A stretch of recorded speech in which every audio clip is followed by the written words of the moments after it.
Welcome back to the greenhouse. Today, everyone, we're talking about our Payne compost heating, the long-awaited video. Maybe not for you guys, but for me, because it takes a lot of preparation and all the things have to come together just perfectly. I'm waiting for the guy with the tractor right now. I kind of rent it from him, give him 20, 40 bucks to dump this pile for me, which is well worth it compared to all of the free heat that we can pull into this greenhouse throughout the entire winter. Now, if that sounds interesting, we're going to have a pretty cool video today, so please consider subscribing. Let's get right into this. Payne was a Swiss-born French inventor. Now, I've stated this a lot in a lot of videos, so you can skip the 30-second intro on Payne himself if you've already heard this multiple times.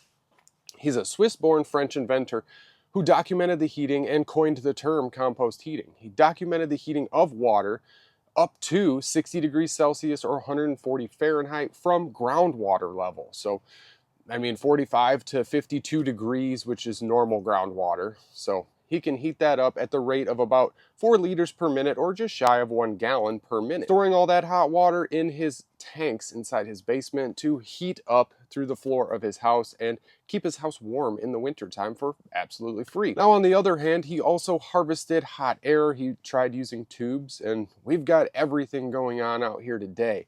He also had large drums buried inside the pile, using the heat from the pile, decomposing organic matter inside the tanks and harvesting methane from the tanks themselves. Methane has to be created in an anaerobic environment. The lack of oxygen allows CO2 to build up, and thus you can produce methane without oxygen present. So it has to be sealed up. He even used a small tank on his truck and converted his truck to methane. He could drive around with methane. He could use his generator. I apologize, I'm kind of jacked up this morning. I got my coffee going in me and it hit me strong. Here goes my geothermal kicking on. That has been a great system, adding large batteries to that, but that is totally beside the point. We have large batteries going for our timers. I'm going to show all of the components, but first I want to go show what we're doing. So I'm going to just fast forward through the whole build itself so you can see it start to finish without a whole lot of talking, and then we're going to get into the details of it. Right, so I guess I kind of skipped over this, but let's check this out real quick. Just taking a quick look here. So I always love to use my dry erase board, as you guys know. So BTUs for an average room, trying to find them. Take your square foot times 20 is going to give you your average BTU requirement for a well-insulated room. Now we've got 520 square feet times 20, 10,400 BTUs to maintain a livable temperature. So we need absolutely more than that. 1 yard cubed is about 1,660 BTUs of active compost on average per hour. Now 4 cubic yards per ton is going to average us about 6,500 BTUs, 6,640 BTUs per hour. Now this winter, right now, we should be sitting about 10 to 11 tons, anywhere from 66,000 to 74,000 BTUs per hour, and this is only on the second dump here. So we put our first layer in here and we dumped it all in, and I pulled all my lines through, my air heating lines, pulled them up through, so they're already starting better than most years because that weight just drags them down too low into the system here. So we've got 2 different water moving systems and 1 air heating system. Oh, let's jump in here without falling. So we've got our blue PEX lines through this tank. These are for our compost heater, our overflow tank. Now all of this rubber garden hose down here, this is hooked up to our pond. So the 2 water heating systems are going to flow through. We've got transfer systems that is surrounded in insulation and will be covered in a whole bunch of dry wood chips, and then we will put some type of cover over it to keep it dry. So right there you can see our insulation. That's where everything transfers through the ground, insulated from the ground, I will add. So we've got this metal tubing here connected to our black tubing that is going to heat up and transfer air from inside the greenhouse, blown through, just collecting heat, and then back through the floor, blowing hot air in and nothing else. And I have shown this tank here. So we haven't had a whole lot of methane building because the temps have been so darn cold. Now that this will be insulated in hot compost, we should be able to push some methane through this line into a storage tank to be burnt inside the greenhouse. Man, that sun feels so good. So we have all of this free cow manure. We went and picked up all this. So we get a quarter beef every fall, every winter, and my son and I asked if we could go clean out some of the cow stalls. So we went and got 10, 12 buckets of cow poo. Bunch of good nitrogen, bunch of good activator for all of the carbon. That sun is kind of blinding. Now, on average, your wood chips are going to have anywhere from 35 to 40% nitrogen, and the rest will be carbon. That's when they're fresh. Now, older wood chips could have maybe 10 to 20% nitrogen, which is not very high, but it's about the ratio we want with a little bit of added liquid nitrogen and plenty of H2O water. So what we're gonna be doing is using this hose and gallons of water. We're going to be shoveling the poo into one bucket, making a nice slurry full of water and just tossing them on. So I'm just kind of giving a rundown of everything I'm doing, because I'm probably not going to be talking a whole lot during the fast forward build of this pile.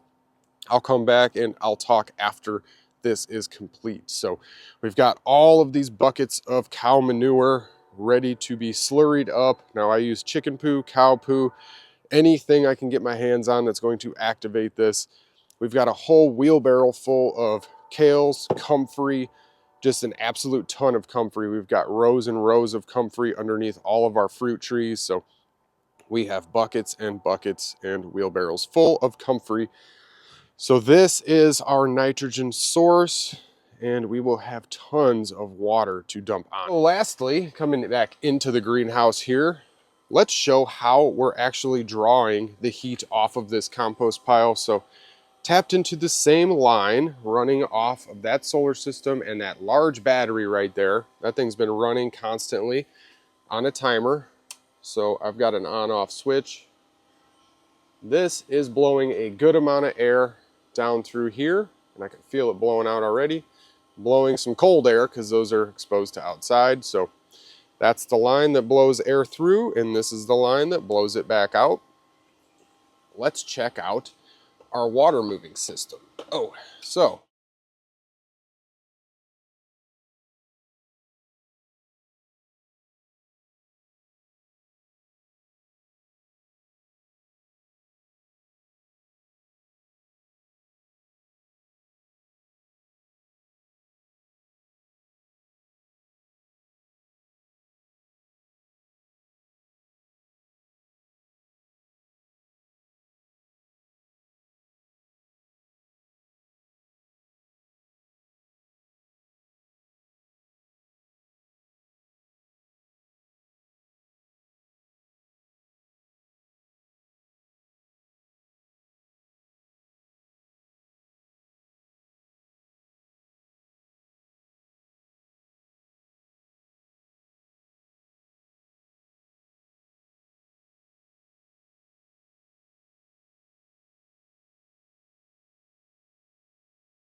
Well, that was a lot of work. It would be a lot more if I didn't have a farmer down the road with a tractor. And that's what I was doing, is showing everybody we've got this flowing water here. So all that water is getting pumped out through this side and flowing right out through our compost pile and dumping right back in here. We don't have our pond set up yet, so I'm not going to run any water through that, not hook up a pump yet, but that will be here shortly in the future.